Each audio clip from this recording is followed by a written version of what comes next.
የምደውለው? ምን ሊያረጉ ነው? ሊወስዱ ነው? አይወስዱሽም ምሳሌ፣ የኔ ያለው አይወስዱሽም። ፖሊስ ነው የምንጠራው። ነግሬያቸዋለሁ። ይኸው እደውላለሁ። እንዳትጠጉን። ውብዬ ሰው ነው የምጠራው። አትጠጉኝ። እጮሃለሁ።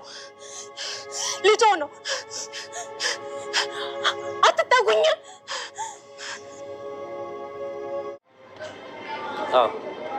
አንድ ሴት የ100 ሚሊዮን ብር ኮኬን ይዞላቸው እንዲወጣ ጠየቁት። በምላሹም የቤቱን ዋጋ እንደሚሰጡት ተደራደሩ። የቤቱን ዋጋ ሰጡት። የጎደለውን ብር ሞላላና አሳከመ።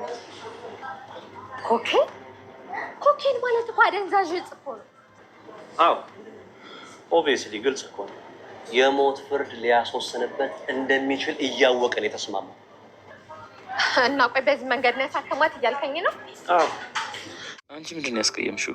አይ ሞገስ የሚናገር አይደለም። ገባኝ። ይቻላል። አይ ሞገስ እኔ ጨንቆኛል። ቤተሰብ ጋር ደውላችሁ ነበር? ወንድሙ ደውሎልኝ ነበር።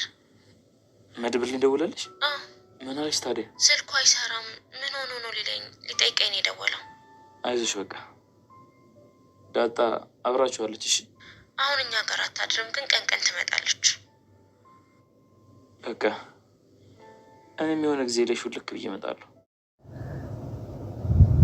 አቶ ዝናና ወይዘሮ ማህሌት እንግዲህ የሰውን ህይወት የማበላሸቱን ነገር ተያይዘው ቀጥለውበታል። እንግዲህ ታከተን ደከመን ሳይሉ የሰውን ህይወት ለማመሰቃቀል የራሳቸውን ህይወት እንደማስተካከል ግን የሰውን ህይወት ለማመሰቃቀል ሰዎችን ከሚሄዱበት መንገድ ያሰናክሎ ለመጣል እንዳይሳካላቸው ለማድረግ ሰዎችን ፈተና ለመሆን እንግዲህ ዛሬም ቀጥለውበታል ማለት ነው። እንግዲህ በእጃቸው ያለውን መጀመሪያ ዝናም እጁ ላይ ያለችውን ምርጥና ቆንጅዬ ሚስቱን ሉላን ወይዘሮ ማህሌት ደግሞ እንግዲህ በጣም ሞገሱ ክብሩ ከፍ ያለውን ብሩክን ያክል ባል አጥታ እንግዲህ ወይ በራሳቸው በአንድ ቢጣመሩ ጥሩ እንግዲህ የሰው ህይወት ለማበላሸት ከፍ ዝቅ ይላሉ። ዝናም እንግዲህ ሉላ በስሩ በነበረችበት ሰዓት ላይ አንድ ቀን እንደ ሚስት አንድ ቀን እንደ ትዳር አጋር አንድ ቀን እንክብካቤ ሳያደርግላት ሲረግጣት ሲሰድባት ሲያንቋሽሻት ከፍ ዝቅ ሲያደርጋት እንደ ሚስት ሳይሆን እንደ ሰራተኛ ተዛም አልፎ እንደ ባሪያ ቤት ውስጥ ዘግቶ ሲገዛት ሲጨቁናት ከቆየ በኋላ ዛሬ ካጠገቡ ስትርቅ እሞታለሁ፣ እሰቀላለሁ፣ ወርቃለሁ፣ እነሳለሁ እያለ እየተንደፋደፈ ይገኛል። እንግዲህ ወይዘሮ ማህሌትም ብሩክን ያክል ባል አግኝታ ንግስት አድርጎ ቤቱ ባስቀመጣት እንግዲህ አንዲት ልጁን ጠልታ እሷን ካልገደልኩኝ ጉድጓድ ታልጣልኩኝ እያለች የሱን ንብረት ገንዘብ ለመብላት ከፍ ስትል ልጁ እንዳትታከም እንዲሁም እሱ ሰላሙን እንዳያገኝ ስትበጠብጥ ከቆየች በኋላ እንግዲህ እንደፈለገች ስበላ እንደፈለገች ከመዘርፍበት ቤት በራሷ መንገድ አሻፈረኝ እንብየው ብላ ከቤት ከወጣች በኋላ ዛሬ እንግዲህ ተመልሳ የሱን ህይወት ለመጥበጥበጥ ባንዲም በሌላ መልኩ እየተዟዟረች ትገኛለች። ከዛም አልፋ እንግዲህ በባሏ ላይ መጠቀም ያደርጋ የያዘችውን ሞገስን ሳይቀር ዛሬ ህይወቱን ለማበላሸት ከህይወቱን ማበላሸት በላይ የሱን ህይወት ለመንጠቅ ከፍ ዝቅ እያለች ደፋ ቀና እያለች ትገኛለች። ግን ደግሞ ፈጣሪ ከተጎዱት ከዲሆች ጎን ነውና ፈጣሪ ሞገስንም ሆነ ብሩክን አሳልፎ አይሰጣቸውም። እስካሁን ፈጣሪ የተመሰገነ ይሁን ደህና ናቸው ማለት ነው። እንግዲህ ማለትና ዝና ብዙ ነገሮችን ሞክረው አልሳካላቸው ሲል አሁን ደግሞ ሞገስም አምልጧቸው ከከበቡበት ቦታ ሌት ቀን ከሚጠብቁበት ቦታ አምልጧቸው ጥሏቸው ሲሄድ እንግዲህ ዝናና ማለት ያንኛውን ነገር እንዳልተሳካላቸው ሲያውቁ ብዙ ነገሮች ሞክረዋል። በእውነት ለመናገር ብዙ እቅዶችን አቅደው ብዙ ነገሮችን ለማድረግ እንትን ብለዋል፣ ግን ምንም አልተሳካላቸውም።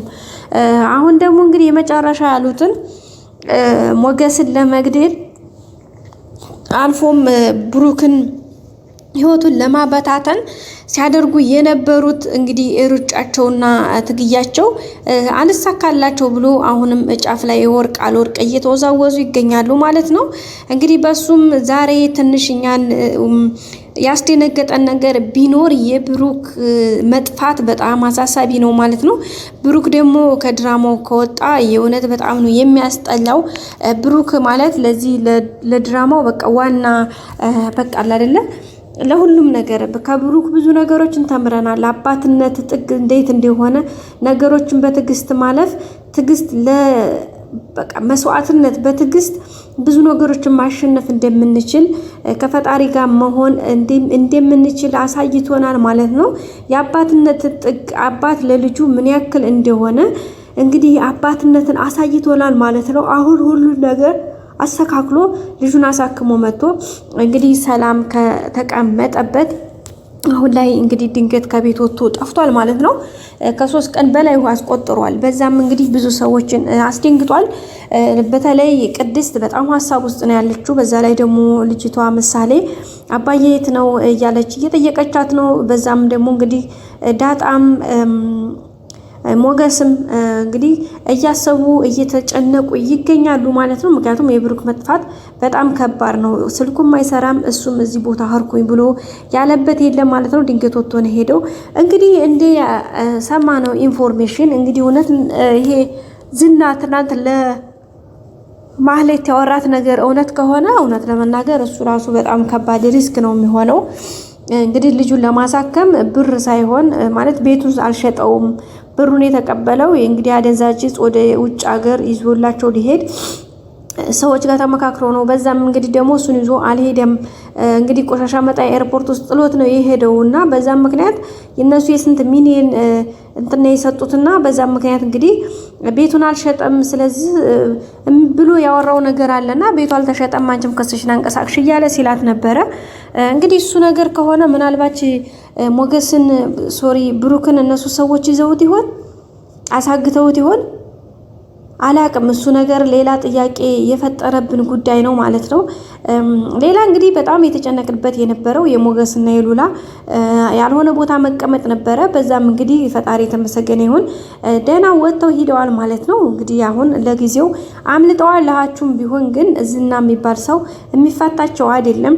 ወይ እሱ የሆነ ነገር ካልሆነ ወይ የሆነ ሰው የሆነ ነገር ካላደረገ ወደ ቀልቡ የሚመለስ አይመስለንም ማለት ነው። ሰው የሚለውን ስለማይሰማ እንግዲህ ወይዘሮ ማህሌት እሱን እንግዲህ በፍቅር ለመሳብ እሱን ለማቸነፍ የተወሰኑ ነገሮችን እስር እየሄደች ድኩም እያለች ከግርግር ስር እየሄደች ነው። ግን ከምንም አልቆጠራትም እሷ